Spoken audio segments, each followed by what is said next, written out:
ಬೆಳಗಾವಿ ಜಿಲ್ಲೆ ಮಾಜಿ ಸೈನಿಕರ ಸಂಘಟನೆಗಳ ಮಹಾ ಒಕ್ಕೂಟದ ವತಿಯಿಂದ ಆಯೋಜಿಸಿರುವಂತಹ ಈ ಪತ್ರಿಕಾಗೋಷ್ಠಿಗೆ ಆಗಮಿಸಿದಂತಹ ಎಲ್ಲ ನಮ್ಮ ಪತ್ರಿಕಾ ಮಾಧ್ಯಮದವರಿಗೆ, ನಮ್ಮ ಸಂಘಟನೆಯ ಎಲ್ಲ ಪದಾಧಿಕಾರಿಗಳಿಗೆ, ಇವತ್ತು ಈ ಪತ್ರಿಕಾಗೋಷ್ಠಿಗೆ ಆಗಮಿಸಿದಂಥ ಎಲ್ಲರಿಗೂ ನಾನು ನನ್ನ ವೈಯಕ್ತಿಕವಾಗಿ ನಮ್ಮ ಸಂಘಟನೆ ಪೂರ್ವಕವಾದಂತಹ ಸ್ವಾಗತವನ್ನು ಕೋರ್ತೀನಿ. ಇವತ್ತು ನಾವು ಈ ಒಂದು ಮಹತ್ವದ ಪತ್ರಿಕಾಗೋಷ್ಠಿಯನ್ನು ಆಯೋಜಿಸಲು ಕಾರಣ ಏನಂತಂದರೆ, ಕಳೆದ ಮೇ 14ರಂದು ಜಿಲ್ಲಾಡಳಿತ ಬೆಳಗಾವಿಯ ಶಿವಂ ಅಸೋಸಿಯೇಟ್ನ ಮೇಲೆ ಮಾಡಿದಂತಹ ದಾಳಿಯಲ್ಲಿ ಶಿವಂ ಅಸೋಸಿಯೇಟ್ನಲ್ಲಿ ಸಾಕಷ್ಟು ಜನ ತಮ್ಮ ಹಣವನ್ನು ಹೂಡಿಕೆ ಮಾಡಿದ್ದಾರೆ ಅನ್ನುವಂತಹ ಒಂದು ವಿಷಯ ಮಾಧ್ಯಮಗಳ ಮೂಲಕ ನಮಗೆ ಗೊತ್ತಾಗಿದ್ದು, ಈ ಒಂದು ಪ್ರಕರಣದಲ್ಲಿ ನಮ್ಮ ಮಾಜಿ ಸೈನಿಕರು ಸಾಕಷ್ಟು ಸಂಖ್ಯೆಯಲ್ಲಿ ತಮ್ಮ ಹಣವನ್ನು ಹೂಡಿಕೆ ಮಾಡಿದ್ದಾರೆ ಅನ್ನುವಂಥ ವಿಷಯ ನಮಗೆ ಗೊತ್ತಾಗಿದೆ. ಆದ್ದರಿಂದಾಗಿ ಇವತ್ತು ನಾವು ಈ ಒಂದು ಮಾಧ್ಯಮಗೋಷ್ಠಿಯನ್ನು ಆಯೋಜನೆ ಮಾಡಿದ್ದೀವಿ. ಈ ಒಂದು ಪ್ರಕರಣದಲ್ಲಿ ಹಣ ಹೂಡಿಕೆ ಮಾಡಿರುವಂತಹ ನಮ್ಮ ಮಾಜಿ ಸೈನಿಕರು ಯಾಕೆ ಆ ಒಂದು ಹಣವನ್ನು ಅಲ್ಲಿ ಹೂಡಿಕೆ ಮಾಡಿದ್ದಾರೆ ಅನ್ನುವಂಥ ವಿಷಯವನ್ನು ನಾವು ಗಮನಿಸಿದಾಗ, ಒಬ್ಬ ಸೈನಿಕ ಇವತ್ತು ನಿವೃತ್ತನಾಗಿ ಬರಬೇಕಂತಂದರೆ ಸುಮಾರು 17 ವರ್ಷ, 20 ವರ್ಷ, 25 ವರ್ಷ ಸೇವೆ ಮಾಡಿ ರಿಟೈರ್ಡ್ ಆಗ್ತಾನೆ. ಆ ಹೊತ್ತಿಗೆ ಅವನಿಗೆ 35ರಿಂದ 40 ವರ್ಷ ವಯಸ್ಸಾಗಿರ್ತದೆ. ಇನ್ನೂ ದುಡಿಯುವಂಥ ಶಕ್ತಿ ಅವನಲ್ಲಿ ಇರ್ತದೆ, ಆದರೆ ನಿವೃತ್ತಿ ಆಗಬೇಕಾಗ್ತದೆ. ಹೀಗೆ ನಿವೃತ್ತಿ ಆದಮೇಲೆ ಬಂದು ಈಗಿನ ಒಂದು ವೈಜ್ಞಾನಿಕ ಯುಗದಲ್ಲಿ ಜೀವನ ಶೈಲಿಯಾಗಲಿ, ಮಕ್ಕಳ ವಿದ್ಯಾಭ್ಯಾಸವಾಗಲಿ, ಮನೆತನದ ಖರ್ಚುಗಳಾಗಲಿ, ಇವೆಲ್ಲವುಗಳನ್ನು ಕೇವಲ ಪೆನ್ಷನ್ ಮೇಲೆ ಆಧಾರಿತನಾಗಿ ಹಾಗೂ ತನ್ನ 15-20 ವರ್ಷಗಳ ಕಾಲ ಸೇವೆ ಸಲ್ಲಿಸಿ ಬಂದಂತಹ ದುಡ್ಡನ್ನು ಎಲ್ಲಾದರೂ ಒಂದು ವೇಳೆ ಒಂದು ಸ್ಥಾನದಲ್ಲಿ ಹೂಡಿಕೆ ಮಾಡಿ ಅದರಂತರೂ ಕೂಡ ಬಂದ ಹಣವನ್ನು ತನ್ನ ಜೀವನೋಪಕ್ಕಾಗಿ ಬಳಸಿಕೊಳ್ಳುವಂತಹ ವಿಚಾರದಿಂದ, ಒಳ್ಳೆಯ ಸದುದ್ದೇಶದಿಂದ ಒಬ್ಬ ಸೈನಿಕ ತನ್ನ ಹಣವನ್ನು ಹೂಡಿಕೆ ಮಾಡ್ತಾನೆ. ಅಂಥದ್ರಲ್ಲಿ ನಮ್ಮೆಲ್ಲ ಮಾಜಿ ಸೈನಿಕರು ಕೆಲವೊಂದಷ್ಟು ಜನ ಹೂಡಿಕೆ ಮಾಡಿದ್ದಾರೆ ಅನ್ನುವಂಥದ್ದು ಮಾಹಿತಿ ನಮಗೆ ಪತ್ರಿಕಾದ ಮೂಲಕವೇ ಗೊತ್ತಾಗಿದೆ. ನಮ್ಮ ಸೈನಿಕರು ಏನು ಹಣವನ್ನು ಹೂಡಿಕೆ ಮಾಡಿದ್ದಾರೆ, ಅದರ ಹಿಂದಿನ ಉದ್ದೇಶ, ಅವರು ಮಾಡಿದಂಥ ಉದ್ದೇಶ ಸರಿಯಾಗಿದೆ. ಆದರೆ ಎಲ್ಲಿ ಹೂಡಿಕೆ ಮಾಡಿದ್ದಾರೆ, ಯಾಕೆ ಮಾಡಿದ್ದಾರೆ ಅನ್ನುವಂಥದ್ದನ್ನು ತನಿಖೆ ಮುಂದೆ ಗೊತ್ತಾಗುವಂಥದ್ದು. ಈಗಾಗಲೇ ಈ ಪ್ರಕರಣ CID ತನಿಖೆಯಲ್ಲಿದ್ದು, ಆ ತನಿಖೆ ಇನ್ನೂ ನಡೀತಾ ಇದೆ. ತನಿಖೆ ಮುಗಿದ ಮೇಲೆ ಕಾನೂನು ಕ್ರಮವಾಗಿ ಅದರ ಏನು ಕ್ರಮ ಕೈಗೊಳ್ಳಬೇಕು, ಜಿಲ್ಲಾಡಳಿತ, ಸರ್ಕಾರ ಆಗಲಿ, CID ಅಧಿಕಾರಿಗಳಾಗಲಿ ಆ ತನಿಖೆಯನ್ನು ಪೂರ್ಣಗೊಳಿಸಿದ ನಂತರನೇ ಗೊತ್ತಾಗೋದು ಇದು ಏನು ಅಂತೇಳಿ. ನಾವು ಈಗ ಈ ಪತ್ರಿಕಾ ಮಾಧ್ಯಮದ ಮೂಲಕ ಇನ್ನೊಂದು ವಿನಂತಿಯನ್ನು ಮಾಡ್ಕೊಳ್ಳೋದಪ್ಪ ಅಂತಂದರೆ, ನಮಗೇನು ಸಿಕ್ಕಂಥ ಮಾಹಿತಿ ಪ್ರಕಾರ ನಮ್ಮೆಲ್ಲ ಮಾಜಿ ಸೈನಿಕರು ಏನು ಹೂಡಿಕೆ ಮಾಡಿದ್ದಾರೆ ಅನ್ನುವಂಥ ಒಂದು ಮಾಹಿತಿ ಇದೆ. ಒಂದು ವೇಳೆ ಈಗೇನಾದರೂ ನಿನ್ನೆ ತಾನೇ ಮಾಧ್ಯಮದ ಮೂಲಕ ನಾವು ಗಮನಿಸಿದ್ದೀವಿ, ಆ ಹಣವನ್ನು ಹೂಡಿಕೆ ಮಾಡಿದಂಥ ಹಣವನ್ನು ಮರಳಿ ವಂಚನೆಗೊಳಗಾದವರಿಗೆ ಅಥವಾ ಹೂಡಿಕೆ ಮಾಡಿದಂಥವರಿಗೆ ನೀಡಬೇಕಂತಂದ್ರೆ ಯಾವ ರೀತಿ ನಾವು ನೀಡಬೇಕು ಅನ್ನುವಂಥದ್ದು ವಿಷಯವನ್ನು ನಾವು ಆಲಿಸಿದ್ದೀವಿ. ಒಂದು ವೇಳೆ ಹಾಗೇನಾದರೂ ಮಾಡಲು ಪ್ರಯತ್ನ ಆದರೆ, ಮೊದಲನೇದಾಗಿ ನಮ್ಮ ಸೈನಿಕರನ್ನು ಅದರಲ್ಲಿ ಪರಿಗಣಿಸಿ ಅವರ ಹಣವನ್ನು ಮರುಕಳಿಸಬೇಕಂತೇಳಿ ನಾವು ಈ ಮೂಲಕ ಜಿಲ್ಲಾಡಳಿತಕ್ಕಾಗಲಿ, ಅಧಿಕಾರಿಗಳಿಗಾಗಲಿ, ಸರ್ಕಾರಕ್ಕಾಗಲಿ ನಾವು ಮನವಿಯನ್ನು ಮಾಡ್ಕೊಳ್ತೇವೆ ಈ ಮೂಲಕ. ಯಾಕಪ್ಪ ಅಂತಂದ್ರೆ, ಒಬ್ಬ ಸೈನಿಕ ದೇಶಕ್ಕಾಗಿ ಸುಮಾರು 17-20 ವರ್ಷ ಸೇವೆ ಮಾಡ್ತಾನೆ. ಬಂದು ದೇಶದ ವಿವಿಧ ಭಾಗಗಳಲ್ಲಿ ಭಿನ್ನ ಭಿನ್ನ ಪರಿಸ್ಥಿತಿಗಳಲ್ಲಿ ತನ್ನ ಬೆವರ ಹನಿಯನ್ನಷ್ಟೇ ಅಲ್ಲದೆ ತನ್ನ ರಕ್ತದ ಕಣಕಣಗಳನ್ನು ಅಲ್ಲಿ ಸಮರ್ಪಣೆ ಮಾಡಿ ದೇಶಕ್ಕಾಗಿ ಸೇವೆ ಸಲ್ಲಿಸಿ ಬಂದು ತನ್ನ ಜೀವನೋಪಾಯಕ್ಕಾಗಿ ಮುಂದಿನ 35-40 ವರ್ಷಕ್ಕೆ ಏನು ರಿಟೈರ್ಡ್ ಬಂದ ಮೇಲೆ ಇನ್ನೂ ಕೂಡ ಸಾಕಷ್ಟು ಜೀವನ ಅವ್ರದ ಉಳಿದಿರ್ತದೆ. ಅದಕ್ಕಾಗಿ ಒಂದು ಪ್ಲಾನಿಂಗ್ ಅನ್ನು ಮಾಡಿ ಅವರು ಹಣವನ್ನು ಹೂಡಿಕೆ ಮಾಡಿರ್ತಾರೆ. ಅದಕ್ಕಾಗಿ ನಮ್ಮ ಯಾವುದೇ ಮಾಜಿ ಸೈನಿಕರಿಗೆ ಅನ್ಯಾಯ ಆಗಬಾರ್ದು ಮತ್ತು ಯಾರಿಗೂ ಕೂಡ ಅನ್ಯಾಯ ಆಗಬಾರ್ದು. ಮಾಜಿ ಸೈನಿಕರಿಗೆ ಅಷ್ಟೇ ಅಲ್ಲ, ಯಾರಿಗೂ ಕೂಡ ಅನ್ಯಾಯ ಆಗಬಾರ್ದು ಅನ್ನುವಂಥ ದೃಷ್ಟಿಯಿಂದ ನಾವು ಜಿಲ್ಲಾಡಳಿತಕ್ಕೆ ಒಂದು ವಿಶೇಷವಾದಂಥ ಮನವಿ ನಮ್ಮ ಮಹಾ ಒಕ್ಕೂಟದಿಂದ ಏನು ಮಾಡ್ತೀವಿ ಅಂತಂದ್ರೆ, ಏನಾದರೂ ಒಂದು ರೀತಿ ತಾವು ಹಣವನ್ನು ಹೂಡಿಕೆ ಮಾಡಿದಂಥ ಹಣವನ್ನು ಫ್ರೀಸ್ ಏನಾಗಿದೆ ಅದನ್ನೇನಾದರೂ ನೀಡೋರಿದ್ರೆ ಫಸ್ಟ್ ಅದರೊಳಗೆ ನಮ್ಮ ಮಾಜಿ ಸೈನಿಕರನ್ನು ಪರಿಗಣಿಸಿ ಯಾರೆಲ್ಲ ಇನ್ವೆಸ್ಟ್ ಮಾಡಿದಾರೆ ಅವರಿಗೆ ಅದು ಇನ್ವೆಸ್ಟ್ ಮಾಡಿದಷ್ಟು ಹಣವನ್ನಾದರೂ ನೀಡಿ ನಮ್ಮ ಮಾಜಿ ಸೈನಿಕರ ಒಂದು ಮನವಿಯನ್ನು ತಾವು ಸ್ವೀಕರಿಸಿ ಯಾವುದೇ ನಮ್ಮ ಮಾಜಿ ಸೈನಿಕರಿಗೆ ಅನ್ಯಾಯವಾಗದ ರೀತಿಯಲ್ಲಿ ತಾವು ಕ್ರಮ ಕೈಗೊಳ್ಳಬೇಕು ಅನ್ನುವಂಥದ್ದೊಂದು ಬೇಡಿಕೆ ಇದೆ. ಇನ್ಮೇಲೆ ಇದಾದ ನಂತರ ನಮ್ಮ ಮಾಜಿ ಸೈನಿಕರಿಗೆ ನಾವು ಸಂಘಟನಾತ್ಮಕವಾಗಿ ನಮ್ಮ ಸಂಘಟನೆಯಿಂದ ಒಂದು ಮನವಿ, ಒಂದು ಸೂಚನೆಯನ್ನು ನೀಡೋದೇನಪ್ಪ ಅಂತಂದ್ರೆ, ನಾವೆಲ್ಲ ಮಾಜಿ ಸೈನಿಕರು ಬಹಳ ಕಷ್ಟದಲ್ಲಿ ನಮ್ಮ ಸೇವೆಯನ್ನು ಮಾಡಿ ನಾವು ಇವತ್ತು ಬಂದಿರ್ತೀವಿ. ಬಂದಿರುವಂತಹ ಹಣವನ್ನು ನಮ್ಮ ಕೈಯಿಂದ ತಪ್ಪಿದ್ರೆ ಅದು ಯಾವ ರೀತಿ ಪರಿಣಾಮ ಬೀರ್ತದೆ ಅನ್ನುವಂಥದ್ದು ಸಾಕಷ್ಟು ಜನರಿಗೆ ಗೊತ್ತಿದೆ. ಅದಕ್ಕಾಗಿ ತಾವು ತಮ್ಮ ಹಣವನ್ನು ಎಲ್ಲೇ ಆದರೂ ಹೂಡಿಕೆ ಮಾಡಬೇಕಂತಂದ್ರೆ ಕಾನೂನುಬದ್ಧವಾಗಿರುವಂತಹ, ಕಾನೂನಿನ ಚೌಕಟ್ಟಿನಲ್ಲಿರುವಂತಹ ನ್ಯಾಷನಲೈಸ್ ಬ್ಯಾಂಕ್ಗಳಲ್ಲಾಗಲಿ ಅಥವಾ ಇನ್ನೂ ಸಾಕಷ್ಟು ವೇದಿಕೆಗಳಿದ್ದಾವೆ ಹಣವನ್ನು ಹೂಡಿಕೆ ಮಾಡಲು. ಅಲ್ಲಿ ತಾವು ಹಣವನ್ನು ಹೂಡಿಕೆ ಮಾಡಿ ಯಾವುದೇ ಏನೋ ಗೊತ್ತಿಲ್ಲದೆ ಊಹಾಪೋಹಗಳಿಗೆ ಒಳಗಾಗಿ ತಮ್ಮ ಅತ್ಯಮೂಲ್ಯವಾದಂಥ ಹಣವನ್ನು, ತಮ್ಮ ಇಡೀ ಜೀವನವನ್ನೇ ಆ ಹಣದ ಮೇಲೆ ನಾವು ನಿರ್ಭೀತರಾಗಿರ್ತೀವಿ, ಅಂಥ ಹಣವನ್ನು ಸಿಕ್ಕ ಸ್ಥಳಗಳಲ್ಲಿ ತಾವು ಇನ್ವೆಸ್ಟ್ ಮಾಡಬಾರ್ದು, ಹೂಡಿಕೆ ಮಾಡಬಾರ್ದು ಅನ್ನುವಂಥ ಮನವಿಯನ್ನು ಇವತ್ತು ನಾವು ನಮ್ಮ ಮಹಾ ಒಕ್ಕೂಟದಿಂದ ನಮ್ಮೆಲ್ಲ ಮಾಜಿ ಸೈನಿಕರಿಗೆ ತಿಳಿಸಲಿಕ್ಕೆ ಇಷ್ಟಪಡ್ತೀವಿ ಸರ್.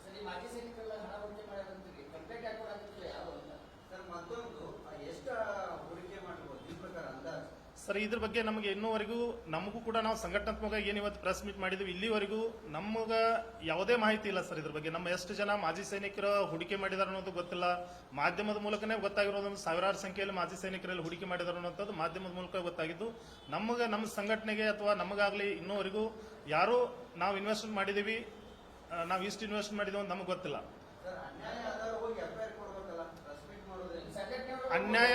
ಅನ್ಯಾಯ ಆಗಿದೆ ಅನ್ನೋದಕ್ಕೆ ಸರಿ ಸಂಘಟನೆ ಕೊಡಕ್ಕೆ ಸರ್. ಈಗ ಸಂಘಟನೆಯಲ್ಲಿ ನಮಗೆ ಇನ್ನೋವರೆಗೆ ನಮಗೂ ಕೂಡ ಯಾರು ಬಂದು ಹೇಳಿಲ್ಲ ಸರ್. ಮಾಧ್ಯಮದಲ್ಲಿ ಈಗಾಗಲೇ ನಾವು ವರದಿಯನ್ನು ನೋಡಿದೀವಿ. ಫಸ್ಟ್ ದಿನ ಏನು ಇದಾಗಿತ್ತು ಅವಾಗನ ಮಾಧ್ಯಮದವರು ಹೇಳಿದಾರೆ ಸಂಘಟನೆಯಲ್ಲಿ ಸಾಕಷ್ಟು ಜನ ಮಾಜಿ ಸೈನಿಕರು ಇದರ ಮೇಲೆ ಹೂಡಿಕೆ ಮಾಡಿದ್ದಾರೆ ಅಂತೇಳಿ. ಅದೇ ಆಧಾರದ ಮೇಲೆ ಇದು ಬಹಳಷ್ಟು ಚರ್ಚೆ ಒಳಗಾಗಿದೆ ಈ ವಿಷಯ. ಇಡೀ ರಾಜ್ಯದಲ್ಲೇ ಚರ್ಚೆ ಇದೆ, ಇಡೀ ದೇಶದಲ್ಲೇ ಚರ್ಚೆ ಇದೆ. ಹಾಗಾಗಿ ನಮ್ಮ ಮಾಜಿ ಸೈನಿಕರು ಎಷ್ಟು ಮಾಡಿದಾರೋ ಏನ್ ಮಾಡಿದಾರೋ ಅದು ಗೊತ್ತಿಲ್ಲ. ಬಟ್ ಮಾಡಿದ್ರೆ ಆ ರೀತಿ ನಮ್ಮ ಸೈನಿಕರನ್ನ ಪರಿಗಣಿಸ್ರಿ ಅನ್ನುವಂತ ಉದ್ದೇಶದಿಂದ ನಾವು ಸಂಘಟನಾತ್ಮಕವಾಗಿ ಈ ಕ್ರಮವನ್ನ ಮಾಡತ್ತೇವೆ ಸರ್. ನಮಗೂ ಕೂಡ ಕೆಲವೊಂದು ಮಾಧ್ಯಮದ ಮೂಲಕ ನಾವು ಕೇಳಿದ್ದು ಏನಪ್ಪಾ ಅಂತಂದ್ರೆ, ಇದುವರೆಗೆ ಅವರು ಯಾರಿಗೂ ಕೂಡ ಪ್ರತಿಯೊಂದು ಯಾವುದೋ ತಿಂಗಳಲ್ಲಿ ಅವ್ರು ಮಿಸ್ ಮಾಡದೆ ದುಡ್ಡನ್ನು ಕೊಡ್ತಾ ಇದಾರೆ ಅನ್ನುವಂತ ಮಾಹಿತಿ ಇದೆ ಸರ್. ಹಾಗಾಗಿ ಅವ್ರು ಎಷ್ಟು ವರ್ಷದಿಂದ ನಡೆಸ್ತಾ ಇದಾರೋ ಏನ್ ಮಾಡ್ತಾ ಇದಾರೋ ಗೊತ್ತಿಲ್ಲ. ಕಳೆದ 10-15 ವರ್ಷದಿಂದ ಸಂಸ್ಥೆ ನಡೀತಾ ಇದೆ ಅನ್ನುವಂಥದ್ದು ಮಾಹಿತಿ ಇದೆ. ಅಲ್ಲಿಂದ ಇಲ್ಲಿವರೆಗೂ ಕೂಡ ಇವತ್ತಿನವರೆಗೂ ಕೂಡ ಯಾರಿಗೂ ತಪ್ಪಿಸದ್ಲೆ ಹಣ ಕೊಟ್ಟಿದ್ದಾರೆ ಅನ್ನುವಂಥದ್ದು ಗಮನಕ್ಕೆ ಬಂದಿದೆ. ಆದ್ರೆ ಅದು ಎಲ್ಲಿಂದ ಬರ್ತಾ ಇದೆ, ಹೇಗೆ ಬರ್ತಾ ಇದೆ ಅನ್ನುವಂಥದ್ದು ಮುಖ್ಯ ಆಗ್ತದೆ. ಅದನ್ನ ನಾವು ಮಾಜಿ ಸೈನಿಕರು ಗಮನಿಸಿ ಮುಂದಿನ ದಿನಮಾನದಲ್ಲಿ ನಾವು ಕ್ರಮ ಕೈಗೊಳ್ಳಬೇಕು.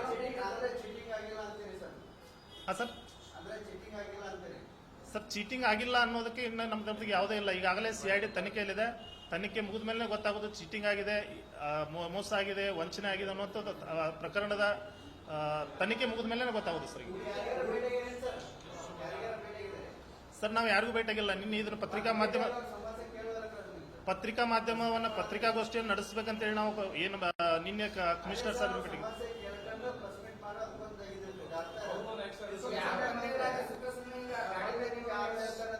ಹಾಗಿಲ್ಲ ಸರ್. ಸುಖ ಸುಮ್ಮನೆ ಅಂತಿಲ್ಲ. ನಮಗೂ ಕೂಡ ಈಗ ಮಾಧ್ಯಮದ ಮುಖಾಂತರ ಗೊತ್ತಾಗಿರುವಂತಹ ವಿಷಯ, ಸಾಕಷ್ಟು ಜನ ಮಾಜಿ ಸೈನಿಕರಲ್ಲಿ ಭಾಗವಹಿಸ್ತಾರೆ ಅನ್ನುವಂಥದ್ದು.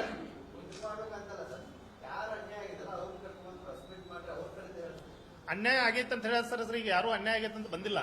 ಆದ್ರೆ ಇದರ ತನಿಖೆ ಆಗೋ ಮಟ್ಟ ಇದನ್ನ ಯಾರು ಏನ್ ಮಾಡಬಾರ್ದಂತ ಎಲ್ಲರೂ ಸುಮ್ಕದಾರ. ಮತ್ತೆ ಅವ್ರಿಗೆ ಸರಿಯಾಗಿ ದುಡ್ಡು ಕೊಡ್ತಾ ಇದಾರೆ ಅನ್ನುವಂತ ಮಾಹಿತಿ ಇದೆ ಸರ್. ಇಲ್ಲಿವರೆಗೂ ಸರಿಯಾಗಿ ದುಡ್ಡು ಕೊಡ್ತಾ ಇದಾರೆ ಅನ್ನೋ ಮಾಹಿತಿ ಇದೆ. ಯಾರು ಪ್ರಕರಣ ದಾಖಲಿಸಿ ಮಾಡಿಲ್ಲ ಅನ್ನುವಂಥದ್ದು ಎಲ್ಲರಿಗೂ ಗೊತ್ತಿದೆ. ಅದು ತಮಗೂ ಗೊತ್ತು, ನಮಗೂ ಗೊತ್ತು.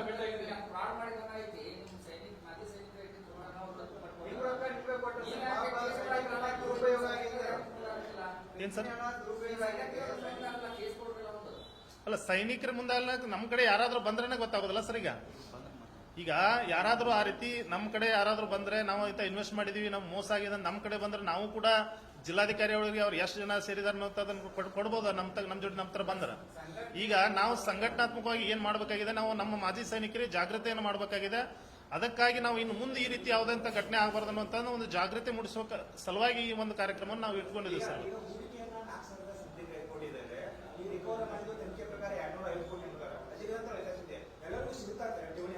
ಸರ್, ಅದು ಈಗ ತನಿಖೆ ಮುಗಿದ ಮೇಲೆ ಅದರ ಏನ ಅಧಿಕಾರಿಗಳು ಅದಕ್ಕೆ ಏನ ಆಯೋಜನೆಗೊಂಡಿದ್ದಾರೆ ಅವ್ರ ಮೂಲಕನೇ ಗೊತ್ತಾಗೋದು ಸರ್. ಇದು ನಮಗೆ ಗೊತ್ತಾಗೋದಿಲ್ಲ.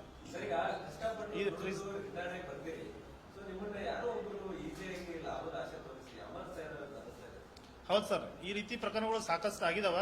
ಅದಕ್ಕೆ ಕಾರಣ ಏನಂತಂದ್ರೆ ಈಗ ಒಬ್ಬರ ಯಾವುದೇ ಒಂದು ಕಂಪ್ನಿಗಳಾಗಲಿ ಈ ರೀತಿ ಕಂಪ್ನಿಗಳು ಏನಾದ್ರು ಇರ್ತಾವ, ಅವ್ರ ಮಾಜಿ ಸೈನಿಕರನ್ನ ನಿವೃತ್ತಿ ಯಾರಾಗ್ತಾರ ಅವ್ರನ್ನ ಹುಡುಕ್ತವಂತ ಸನ್ನಿವೇಶ ಇದೆ. ಅದು ಯಾಕಪ್ಪ ಅಂತಂದ್ರೆ ಅವ್ರ ಹತ್ರ ಒಂದು ಏನೋ ಉಳಿತಾಯ ಮಾಡಿರುವಂತಹ ಹಣ ಒಟ್ಟಿಗೆ ಬರ್ತಾ ಇರ್ತದ. ಆ ಹಣವನ್ನ ನಾವು ಕೂಡ ರಿಟೈರ್ಡ್ ಆಗೋದಕ್ಕಿಂತ ಮುಂಚಿತನೇ, ಒಂದು ವರ್ಷಕ್ಕಿಂತ ಮುಂಚಿತನೇ ಯೋಚನೆ ಮಾಡ್ತೀವಿ. ನಮಗೆ ಬರುವಂತಹ ಹಣವನ್ನ ನಾವು ಎಲ್ಲಿ ಒಳ್ಳೆಯ ಸ್ಥಾನದಲ್ಲಿ ಹೂಡಿಕೆ ಮಾಡಬೇಕು, ನಮ್ಮ ಮುಂದಿನ ಜೀವನವನ್ನ ನಾವು ಯಾವ ರೀತಿ ಆ ಹಣದ ಮೇಲೆ ರೂಪಿಸ್ಕೊಳ್ಬೇಕು, ನಾವು ರಿಟೈರ್ಡ್ ಆದ ನಂತರ ಸರ್ಕಾರಿ ನೌಕರಿ ಸಿಗುತ್ತೋ ಇಲ್ಲೋ ಅನ್ನುವಂಥದ್ದು ಗೊತ್ತಿರೋದಿಲ್ಲ.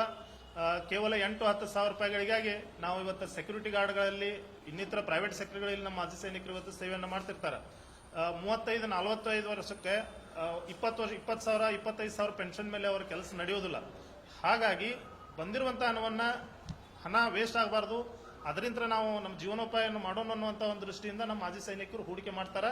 ಆದ್ರೆ ಹೂಡಿಕೆ ಮಾಡೋಕ್ಕಿಂತ ಮುಂಚಿತವಾಗಿ ಅದನ್ನೇ ಹೇಳಿದೆ ಸರ್, ನಮ್ಮ ಮಾಜಿ ಸೈನಿಕರು ಇದರಿಂದ ಜಾಗೃತರಾಗಬೇಕು. ಖಂಡಿತವಾಗಿ ಸರ್ ಇದೆ, ಕೆಲವೊಂದು ತವಲೆ ಆಗಿದೆ, ಕೆಲವೊಂದು ತವಲೆ ಆಗ್ತಾ ಇದೆ. ಅದೆಲ್ಲ ಆಗಬಾರ್ದು ಅನ್ನುವಂಥದ್ದು ಹಿತದೃಷ್ಟಿಯಿಂದಲೇ ನಾವು ಇವತ್ತು ಈ ಪತ್ರಿಕಾಗೋಷ್ಠಿಯನ್ನ ಮಾಡಿದೀವಿ. ಮುಖ್ಯವಾಗಿ ಇದು ನಮ್ಮ ಮಾಜಿ ಸೈನಿಕರಿಗೆ ಮೂಲಕ ನಾವೇನು ಹೇಳ್ತೀವಿ, ತಮ್ಮ ಹಣವನ್ನ ತಾವೇನಾದರೂ ಮುಂದಿನ ದಿನಮಾನಗಳಲ್ಲಿ ತಾವು ಹೂಡಿಕೆ ಮಾಡೋರಿದ್ರೆ ನ್ಯಾಷನಲೈಸ್ ಬ್ಯಾಂಕ್ಗಳಲ್ಲಿ ಅಥವಾ ಇನ್ನಿತರ ಕಾನೂನುಬದ್ಧವಾದ ಚೌಕಟ್ಟಿನಲ್ಲಿರುವಂತಹ ಸಂಸ್ಥೆಗಳಲ್ಲಿ ತಾವು ಹಣವನ್ನು ಹೂಡಿಕೆ ಮಾಡಿ ತಮ್ಮ ಹಣಕ್ಕೆ ತೊಂದರೆ ಆಗೋ ರೀತಿ ತಾವು ಇಟ್ಕೋಬೇಕಂತೇಳಿ ನಾವು ಮಾಧ್ಯಮದ ಮೂಲಕ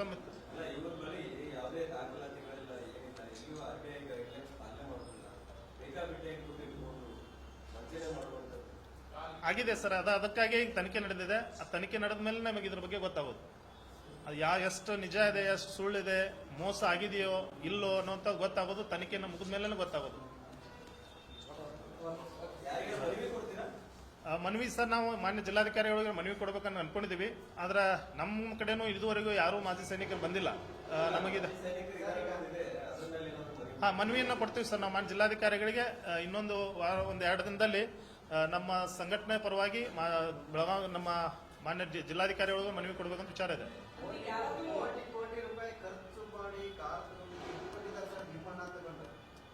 ಸರ್ ಅದ್ರ ಬಗ್ಗೆ ತನಿಖೆ ನಡೀತಾ ಇದೆ. ಅದು ಕೊಟ್ಟದ್ದು ನಿಜಾನೋ ಸುಳ್ಳು ಗೊತ್ತಿಲ್ಲ. ಅದ್ರ ಬಗ್ಗೆ ತನಿಖೆ ಮುಗಿದ ಮೇಲೆ ಎಲ್ಲರಿಗೂ ಗೊತ್ತಾಗ್ತದೆ, ನಮಗೂ ಅದ್ರ ಮೇಲೆ ಅವಾಗ ಗೊತ್ತಾಗೋದು. ಇಲ್ಲ ಸರ್, ಇದುವರೆಗೆ ನಮ್ಮನ್ನು ಯಾರೂ ಭೇಟಿಯಾಗಿಲ್ಲ. ಆದ್ರೆ ಈ ವಿಷಯ ಏನು ಬಹಳಷ್ಟು ಚರ್ಚೆಯಲ್ಲಿ ಇರೋದ್ರಿಂದ ನಾವು ನಮ್ಮ ಸೈನಿಕರನ್ನ ಇನ್ನು ಮುಂದೆ ಆದರೂ ಜಾಗೃತಿಗೊಳಿಸೋಣ ಉದ್ದೇಶದಿಂದ ನಾವು ಪ್ರೆಸ್ ಮೀಟ್ ಮಾಡಿದ್ವಿ. ಹೊರತಾಗಿ ಅದು ಮಾಡಿದ್ದು ತಪ್ಪು, ನಮ್ಮ ಮಾಜಿ ಸೈನಿಕರು ಮಾಡಿದ ತಪ್ಪು, ಪರ ವಿರೋಧ ಯಾವುದೂ ಇಲ್ಲ. ಇಲ್ಲಿ ಯಾರೂ ಭೇಟಿಯಾಗಿಲ್ಲ ಸರ್. ಓಕೆ ಸರ್, ಧನ್ಯವಾದ.